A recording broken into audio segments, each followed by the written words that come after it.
ইমান গাল ভাত লৈ এইখন কি পইচা নি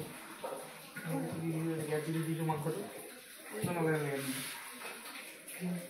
ভাতটো কিছুমান দিছে এইখিনি মই দিব নাপাওঁ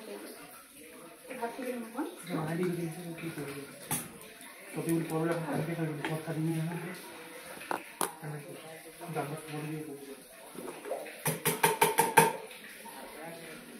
না মা নিজ কথা নিজে ভাই কৰিব গম পোৱা নাই কি মই কৈছো মা মাংস যদি ভাত কি কিনিব লাগে মানে কলো ভাত কি হৈছে বিজি পাতি বলে ভাতটো কি লৈ যাব নোৱাৰি মাংস যাব নিছ হৈছে তেনেকৈ কয় মোক দেই তলে এখন মম বাঢ়িব তাতে মম থাকিব বলে যাই দিয়ে বলে টাকা বলে আনি মিনি খুৱাইছিলে বলে এটা কাম কৰো আমাৰ পেকিং কৰি তাতে খাই দিম তাৰ পৰা মম বাঢ়িব তাৰপিছত তুমি কলো ভাই গল মাই গল এগাল মন কৰলে কেন মন কৰে তখন ও তোমাক গোটেই কথা ৰেকৰ্ডিং কৰিব